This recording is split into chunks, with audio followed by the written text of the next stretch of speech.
Bismillahirrahmanirrahim. Assalamualaikum warahmatullahi wabarakatuh.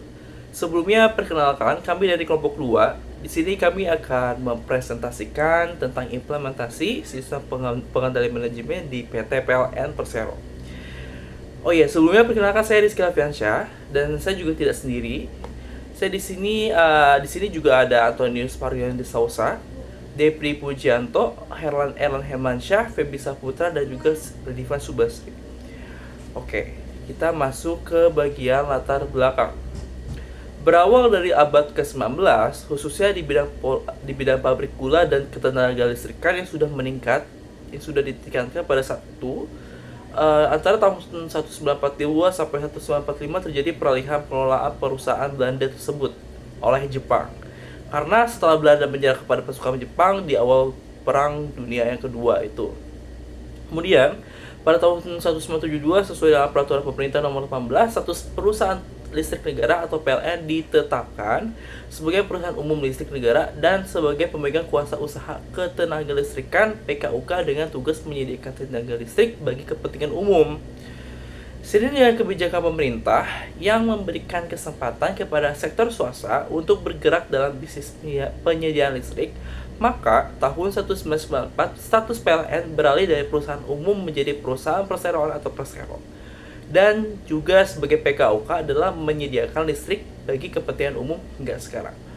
Oke, untuk selanjutnya kepada Depri Pujianto dipersilakan. Saya Depri Pujianto, saya akan melanjutkan presentasi untuk selanjutnya, yaitu profil dan sejarah perusahaan PT PLN. PT PLN adalah perusahaan milik negara di Indonesia yang bergerak di bidang penyediaan tenaga listrik yang berkontribusi sebagai penunjang dalam berjalannya semua aspek kehidupan di Indonesia. Nama perusahaan PT Perusahaan Listrik Negara Persero. Kantor pusat ada di Jakarta, Indonesia. Bidang industri tenaga listrik. Tanggal pendirian pada tanggal 1 Januari 1965. Pada 27 Oktober 1945, Presiden Soekarno membentuk Jabatan Listrik dan Gas di bawah Departemen Pekerjaan Umum dan Tenaga. Kemudian pada tanggal 1 Januari 1961, Jabatan Listrik dan Gas diubah menjadi BPU PLN, Badan Pemimpin Umum Perusahaan Listrik Negara, yang kemudian pada tahun 1972 ditetapkan sebagai perusahaan umum listrik negara dengan status perusahaan perseroan atau persero sejak tahun 1994. Slide selanjutnya yaitu visi, misi, dan tujuan perusahaan PLN. Visi: menjadikan perusahaan listrik terkemuka se-Asia Tenggara dan nomor 1 pilihan pelanggan untuk solusi energi. Visi yang pertama, menjalankan bisnis kelistrikan dan bidang lainnya yang terkait berorientasi pada kepuasan pelanggan, anggota perusahaan, dan pemegang saham. Yang kedua, menjadikan tenaga listrik sebagai media untuk meningkatkan kualitas kehidupan masyarakat. Yang ketiga, mengupayakan agar tenaga listrik menjadi pendorong kegiatan ekonomi. Kemudian untuk tujuannya, didirikannya PT PLN untuk menyelenggarakan usaha penyediaan tenaga listrik bagi kepentingan umum dalam jumlah dan mutu yang memadai, serta memupuk keuntungan dan melaksanakan penugasan pemerintah di bidang ketenagalistrikan dalam rangka menunjang pembangunan dengan menerapkan prinsip-prinsip perseroan terbatas. Untuk selanjutnya mengenai tata nilai perusahaan.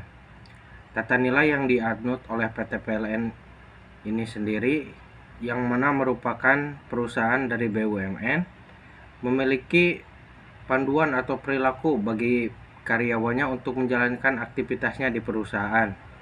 Yang pertama itu amanah, yaitu memegang teguh kepercayaan yang diberikan.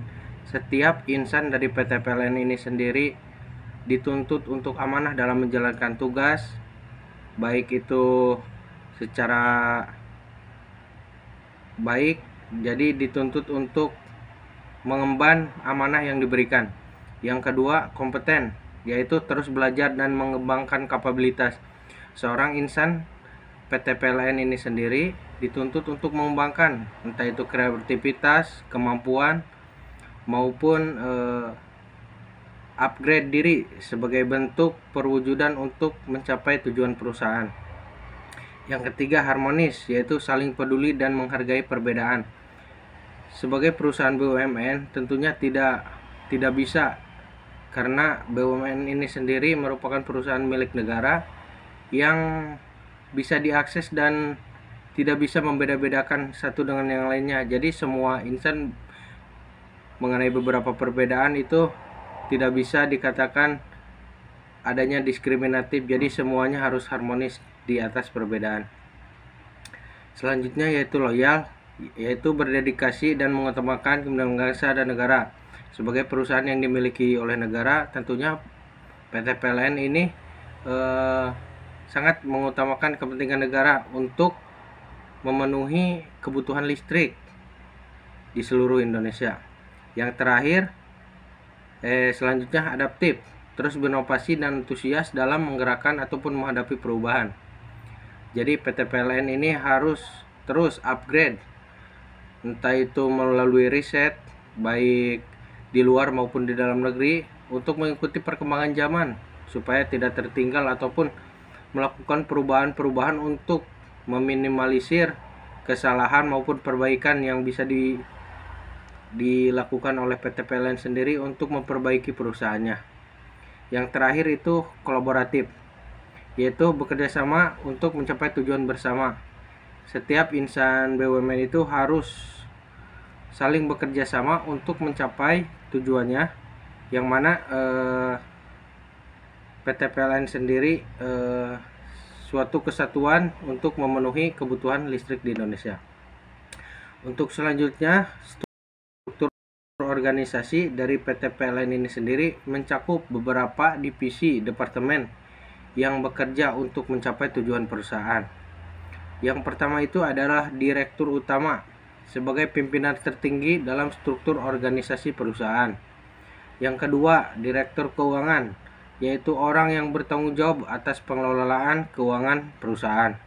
Selanjutnya, Direktur Sumber Daya Manusia, yaitu yang mengelola sumber daya manusia dan pengembangan talenta yang dimiliki oleh PT PLN.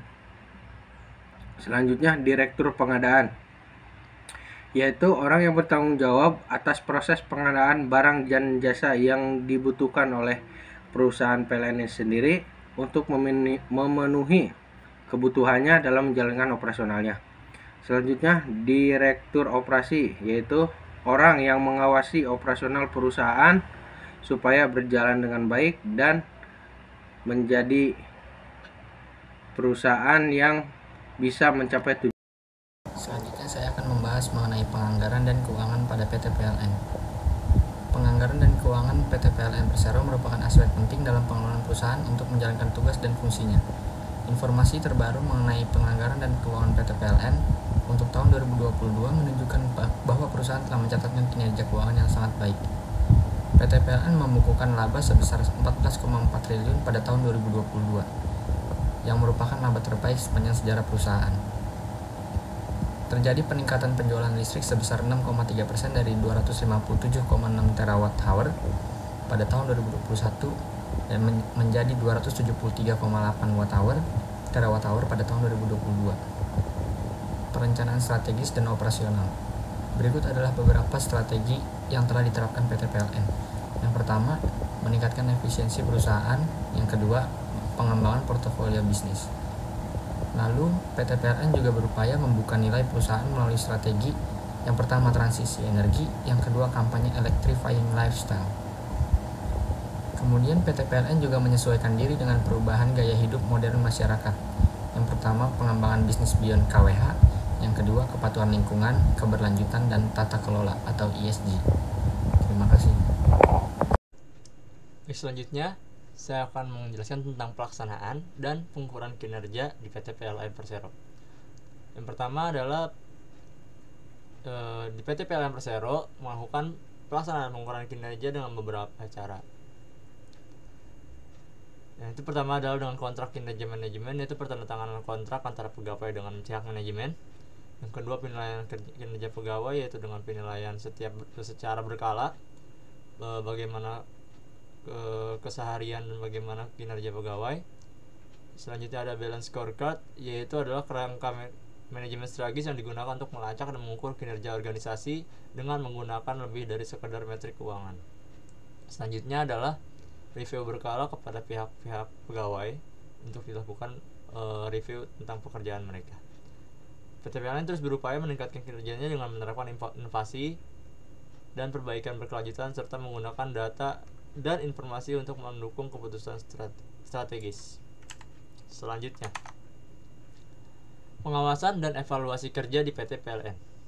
Pengawasan dan evaluasi kerja di PT PLN dilakukan melalui penerapan Good Corporate Governance atau GCG yang mencakup beberapa prinsip dan praktik untuk memastikan bahwa perusahaan dijalankan dengan cara yang efisien, transparan, dan bertanggung jawab.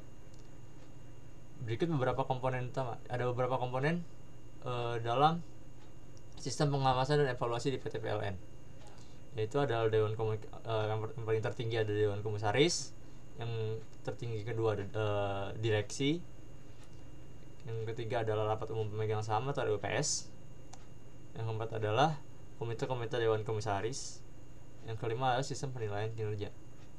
Tentunya pengawasan dan evaluasi kerja di PT PLN Persero dilakukan melalui penerapan GCG yang mencakup berbagai prinsip dan praktik untuk memastikan bahwa perusahaan dijalankan dengan cara yang efisien, transparan, dan bertanggung jawab.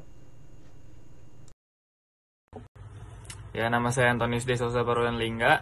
Saya akan melanjutkan perbandingan kondisi dan teori. Perbandingan antara sistem pengendalian manajemen di perusahaan listrik negara sebagai badan usaha milik negara dengan perusahaan swasta lainnya.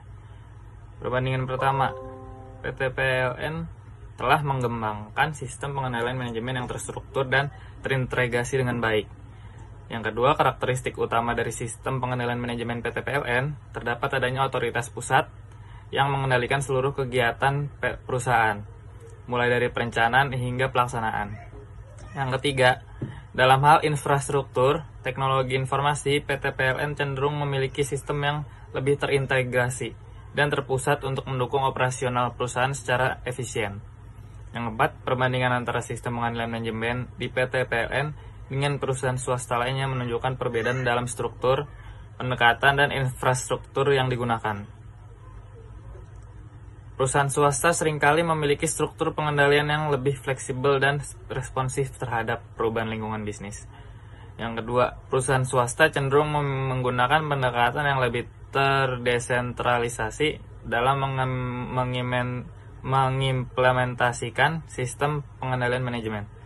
Perusahaan swasta juga memiliki kebebasan lebih dalam menentukan strategi pengendalian yang sesuai dengan karakteristik bisnis. Yang terakhir adalah perusahaan swasta memiliki fleksibilitas yang lebih besar dalam memilih dan mengintegrasikan berbagai platform teknologi informasi yang sesuai dengan kebutuhan bisnis. Kesimpulannya, PT PLN Persero memiliki sejarah yang panjang dan beragam strategi serta prosedur yang kompleks untuk mengelola dan mengendalikan operasinya. Dengan visi menjadi perusahaan listrik terkemuka di Asia Tenggara dan fokus pada keberlanjutan serta pelayanan pelanggan, PLN terus berupaya untuk meningkatkan efisiensi operasional, memperluas portofolio bisnis, dan beradaptasi dengan perubahan lingkungan dan teknologi. Melalui perencanaan strategis yang matang, PLN berupaya untuk terus menjadi pionir dalam industri ketenagalistrikan dengan mengadopsi teknologi terbaru, mempromosikan gaya hidup yang ramah lingkungan, dan memperluas jangkauan bisnisnya. Dengan demikian, PT PLN Persero tetap eksis menjadi salah satu perusahaan yang berperan penting dalam memenuhi kebutuhan listrik di Indonesia.